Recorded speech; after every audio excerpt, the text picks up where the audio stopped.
तो बच्चों last video में हम लोगों ने देखा कि कैसे हम लोगों ने एक इम्पिटी रिलेशन देखा हम लोगों ने, और दूसरा हम लोगों ने यूनिवर्सल रिलेशन देखा, और ये दोनों को हम लोग ट्राइवियल रिलेशन बोलते थे, ट्राइवियल रिलेशन, सही से सुन लेना, ठीक है।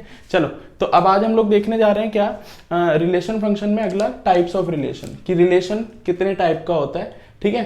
तो मैं एक रिलेशन यहाँ पर हम लोगों ने डिफाइन किया इक्विवेलेंस रिलेशन। इक्विवेलेंस रिलेशन क्या होता है, तो वो चीज आप यहाँ पर समझो मेरे साथ, क्या कि कोई भी रिलेशन जो होता है, एक रिलेशन में अपने आप से यहाँ पर डिफाइन कर रहा हूँ, एक relation R in set A, ठीक है। और उसने बोला है कि इक्विवेलेंस रिलेशन क्या होता है, कि a relation set to be है इक्विवेलेंस रिलेशन अगर आर जो है रिफ्लेक्सिव होगा, सिमेट्रिक होगा, ट्रांजिटिव होगा। अब ये क्या चीजें होती हैं, अब इन तीनों को हम लोग अच्छे से समझते हैं। तो मैंने इन्हीं चीज को समझाने के लिए यहाँ पर डिफाइन कर रखा है। देखो रिफ्लेक्सिव के लिए आपको क्या बोला गया है कि ए कोमा ए, मतलब ए कोमा ए आपका इस रिलेशन में बिलोंग करना चाहिए। तो वो हम लोग यहाँ पर देख लेंगे कि ए कोमा ए का क्या मतलब है, सारे एलिमेंट ऑफ ए के लिए, ठीक है ना। ए के कैपिटल ए में जितने भी एलिमेंट होंगे उनके लिए हम लोग इसको डिफाइन करेंगे। ऐसे ही सिमेट्रिक में क्या बोला गया आपको, अगर ए coma A1 coma A2 belong कर रहा है आर को, तो A2 कोमा A1 भी बिलोंग करेगा आर को, जितने भी आपके ए के अंदर ये मतलब एलिमेंट्स होंगे, ठीक है। नेक्स्ट क्या बोला, ट्रांजिटिव। ट्रांजिटिव में क्या बोला गया है, अगर A1 कोमा A2 आर को बिलोंग कर रहा है रिलेशन को, और A2 कोमा A3 रिलेशन को बिलोंग कर रहा है, तो A1 और A3 भी आपको रिलेशन को बिलोंग करेगा। तो ये चीज हम लोगों को चेक करनी है, तो वो हम लोग चेक कर लेंगे। उसके लिए मैंने एक एग्जांपल ले रखा आपको। मान लो कि आपका जो A है, आपको A दे रखा है 1 2 3, ठीक है। A आपको दे रखा है 1 2 3।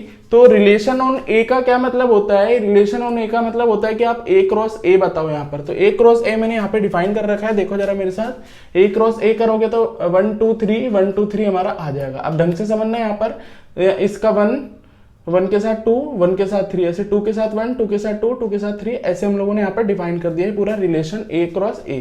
अब ढंग से समझते हैं, यहाँ पर इसको रिफ्लेक्सिव है, सिमेट्रिक है, ट्रांजिटिव है। तो इसी चीज को मैं नाम दे रहा हूँ रिलेशन R। तो ये हमारा रिलेशन R है, ठीक है। अब इसी चीज को हम लोग यहाँ देखते हैं जरा क्या कहना चाह रहा है। तो ढंग से देखो यहाँ पर, जैसे रिफ्लेक्सिव के लिए क्या कंडीशन है आपके पास, रिफ्लेक्सिव के लिए कंडीशन है A कोमा A। अब A हमारे पास क्या है, देख लो यहाँ पर लिख देता हूं मैं। तो A है आपके पास 1 2 3, है ना।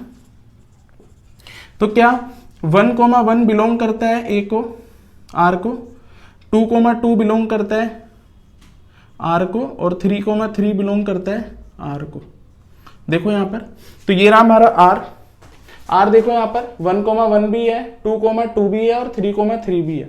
तो मतलब ये जो हमारा जो R आया है यहाँ पर, तो वो रिफ्लेक्सिव होगा, ठीक है ना।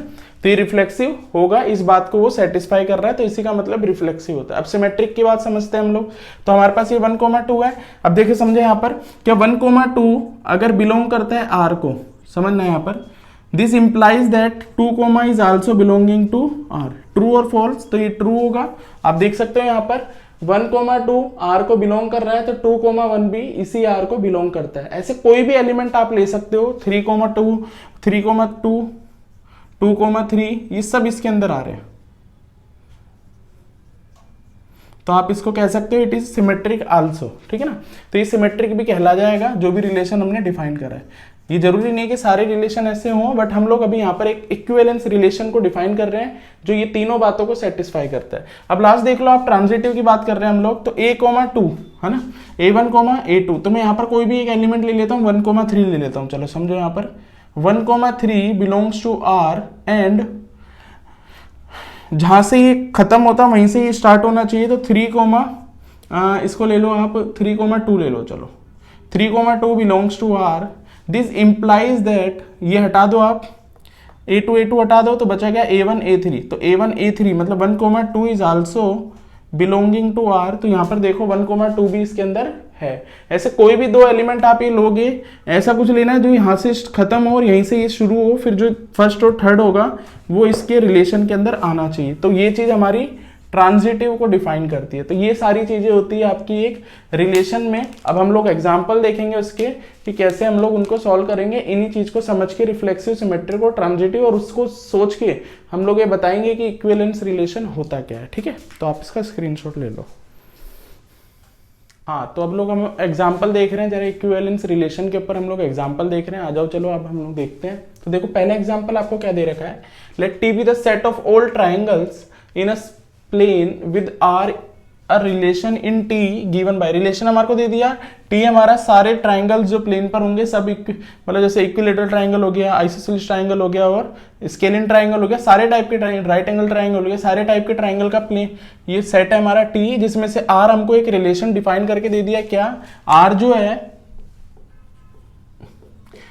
है वो डिफाइन करके दे दिया कि जो T1 T2 है वो कॉन्ग्रुएंट है। अब कॉन्ग्रुएंट पता ही हम लोगों को एक जैसा, मतलब T1 और T2 ट्राइंगल जो है देखने में एक जैसे होंगे, ये चीज यहाँ पर हमारे को बताई गई है। तो हम लोगों को बताना है कि क्या ये इक्विवेलेंस रिलेशन है या नहीं है। तो जरा देखो मेरे साथ, तो सबसे पहले हम रिफ्लेक्सिव की बात कर लेते हैं। तो रिफ्लेक्सिव की कंडीशन क्या होती है, A, A belongs to R, that means T, T belongs to R, मतलब T जो है अपने आप में, T1 कर लो, तो T1 is congruent to T2, sorry T1, यही मतलब होगा इसका। दिस इंप्लाइज दैट कि इट इज दिस, तो आप कह सकते हैं yes it is also belonging to this, मतलब ये चीज हमेशा ट्रू रहेगी, कोई भी ट्राइंगल अपने साथ तो एक जैसा ही होगा, तो आप कह सकते हो कि ये कॉन्ग्रुएंट है। सो R इज रिफ्लेक्सिव, ये रिफ्लेक्सिव तो है, ठीक है ना। नेक्स्ट बात अगर मैं बात करता हूं, ये फर्स्ट बात हो गई हमारी। सेकंड बात करते हैं हम लोग सिमेट्रिक।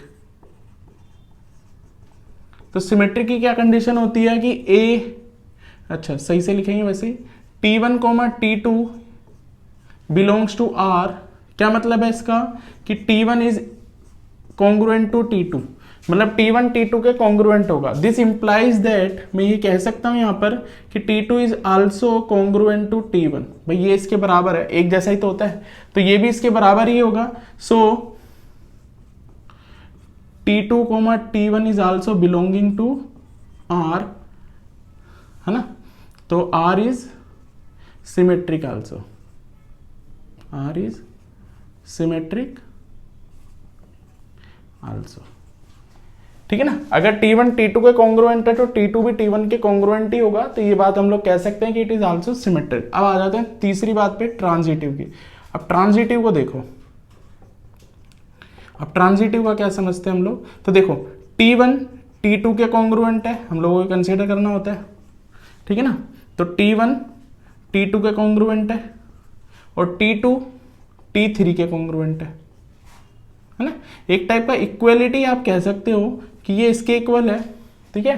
देखो T1 T2 के बराबर और T2 T3 के बराबर है, तो क्लियरली समझ में आ रहा है कि T1 is also, this implies that T1 is also congruent to T3, तो हम कह सकते हैं T1, T3 also belongs to R, so R is transitive, ठीक है ना। देयरफॉर हम ये कह सकते हैं कि R इज इक्विवेलेंस रिलेशन, सब कुछ है तो इक्विवेलेंस आप कह सकते हो।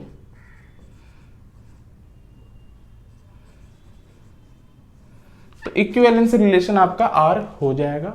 तो ये सारी चीज आपके सामने है, पहला एग्जांपल ऐसे आपको करना है, तो ये चीज क्लियर हो गई होगी आपको। अब देखते हैं बात एग्जांपल नंबर 2 पर। तो क्या बोल रखा है आप लोगों को एग्जांपल नंबर 2 में, जरा देखो मेरे साथ। Let L be the set of all lines in a plane, सारी टाइप की लाइन इसने बोल दी, ठीक है ना। और R डिफाइन कर दिया हमको क्या, L1 L2 का set pair, L1 is perpendicular to L2। तो अब देखते हैं जरा इसमें सेम चीज को समझते हैं हम लोग। तो सॉल्यूशन कि L1 जो है L2 के परपेंडिकुलर है, ये रिलेशन हमको डिफाइन करके दे दिया, ठीक है, ये रिलेशन हमको बता दिया, ठीक है। अब मैं कंसीडर कर लेता हूं रिफ्लेक्सिव का केस। तो रिफ्लेक्सिव को देखोगे तो L1 इज मतलब अगर मैं L1 ले लूं,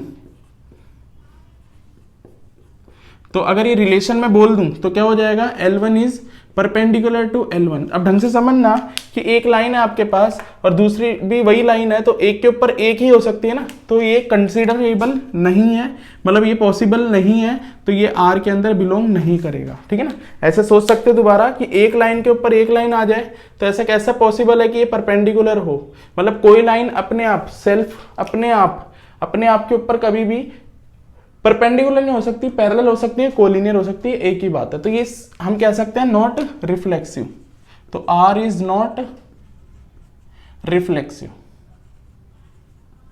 रिफ्लेक्सिव तो नहीं होगा। चलो सिमेट्रिक देख लेते हैं। सिमेट्रिक की कंडीशन ले लेते हैं। तो यस, सिमेट्रिक के लिए हम लोग क्या करते हैं, L1 L2 belongs to R, this means that कि L1 is perpendicular to L2। अगर L1 L2 के परपेंडिकुलर है तो L2 भी L1 के परपेंडिकुलर होगा, तो ये तो ट्रू है। तो yes, this implies that L2 is also perpendicular to L1, so we can say L2, L1 is also belongs to R। तो R इज सिमेट्रिक, सिमेट्रिक तो हो जाएगा। ठीक है, अब बात करते हैं तीसरी कि क्या है तीसरी बात आपकी, ट्रांजिटिव। ट्रांजिटिव की अगर बात हो जाए तो ट्रांजिटिव में क्या, L1 is perpendicular to L2 and L2 is perpendicular to, देख लेते हैं, L1 is perpendicular to L2 और L2 is perpendicular to L3। ठीक है, तो yes, L2 is perpendicular to L3, ये इसके परपेंडिकुलर है, ये इसके परपेंडिकुलर है, तो ये भी इसके परपेंडिकुलर होगा। दिस इज नॉट इम्प्लाई, ये जरूरी नहीं है कि L1 is perpendicular to L3। ठीक है ना, so L1 L3 is not belongs to R। अब देखो कैसे समझ सकते हैं इस चीज को, आप ऐसे फील कर लो कि ये आपका L1 है, ठीक है ना, और ये L2 के परपेंडिकुलर है, और L2 जो है L3 के परपेंडिकुलर है। ढंग से देखो यहाँ पर L1 L2 के परपेंडिकुलर है, L2 L3 के है, पर L1 L3 के परपेंडिकुलर नहीं है। कुछ भी हो सकता है, पैरेलल या फिर कुछ भी हो सकता है। ठीक है, तो ये इंप्लाई नहीं करता है, तो ये बात सही नहीं है। तो it is not R is not transitive, तो ये ट्रांजिटिव भी नहीं है। ठीक है, चलो समझते रहते हैं, यहाँ पर अगली बात समझते हैं हम लोग। अब जरा अगला देखो क्वेश्चन, तो ये क्वेश्चन में पूछा भी गया था क्या, show that R is a symmetric, तो सिमेट्रिक तो है but neither reflexive nor transitive, तो दोनों चीज ये नहीं है। अब एग्जांपल नंबर 3 देखो, क्या बोला गया आपको, show that the relation R in this set Z of integer given by this. तो ये आपको गिवन दे रखा है, ठीक है ना, और उसने बोल रखा है कि जो R में है A माइनस बी का पेयर जो है, जो A माइनस बी है वो आपका 2 से डिविजिबल होना चाहिए। दैट मीन्स कि इवन नंबर होना चाहिए। आप ऐसे भी लॉजिक समझ सकते हो इसको कि 2 से डिविजिबल हो या मल्टीपल हो, मतलब आपका A माइनस बी एक इवन नंबर होगा, ये चीज आप समझो, और 2 से डिविजिबल होगा, यही मतलब है। ये R की डेफिनेशन इसने बता रखी है। तो हम रिफ्लेक्सिव पर आते हैं सबसे पहली बात पर। तो देखो रिफ्लेक्सिव का क्या मतलब होता है, क्या A belongs to R, that means A minus A is divisible by 2, तो इट इज ट्रू। भाई जीरो जो आएगा यहाँ पर जीरो हो जाएगा, तो जीरो तो हमेशा डिविजिबल होता ही है किसी ना किसी चीज से, किसी भी टर्म से, तो ये आपका ट्रू हो जाएगा। तो R इज रिफ्लेक्सिव। अब दूसरी बात करते हैं हम लोग, क्या, सिमेट्रिक की। अब देखो ढंग से यहां पर कि A, B belongs to R, that means A minus B is divisible by 2। ठीक है, ठीक है, this implies that B minus A is also divisible by 2। बस साइन चेंज हो जाएगा, उससे कोई फर्क पड़ेगा नहीं। आप कोई भी 2 नंबर ले लो, जैसे मैं आपसे बात करता हूं, A हमारा हो गया, जैसे आप A ले लो 1 और B ले लो 3, तो 1 में से 3 गया तो 1 माइनस 3 जो आएगा, क्या वो 2 से डिवाइड हो जाएगा? हाँ, हो जाएगा। ठीक है, हमें तो डिविजिबिलिटी देखनी है। 3 माइनस 1 करोगे तो भी 2 से डिवाइड हो जाएगा, बस वो +1 देगा, वो -1 दे देगा। तो ये चीज हमारी यहाँ पर कह सकते हो आप लोग। तो हम कह सकते हैं कि A minus B is divisible by 2 है, तो B minus A is also divisible by 2, that is we can say कि B, A is also belongs to R, तो ये भी R को बिलोंग करेगा। So R is symmetric also. अब तीसरी चीज देख लेते हैं हम लोग। तीसरी चीज थी हमारी क्या, ट्रांजिटिव। तो ट्रांजिटिव को देख लो। अब ट्रांजिटिव को समझो यहां पर, तो देखो A, B belongs to R, that means कि A minus B is divisible by 2, मतलब कि even number. B, C belongs to R, B, C, तो ये भी डिविजिबल बाय 2 हो जाएगा। अगर मैं इन दोनों को ऐड कर दूं, समझना यहां पर, तो क्या आएगा, A minus B by 2 plus B minus C by 2, ये आएगा। तो ढंग से सोचो, ये भी एक इवन नंबर है, ये भी एक इवन नंबर है, और 2 इवन नंबर को ऐड करोगे अगर आप, तो भी एक इवन नंबर आएगा। तो ये भी पूरा का पूरा जो होगा आल्सो डिविजिबल बाय 2 होगा। ठीक है, तो दोनों को अगर मैंने ऐड कर दिया तो इट इज आल्सो, यहां लिख देता हूं डिविजिबल बाय 2 से डिविजिबल होगा, तो मैंने यहां लिख दिया।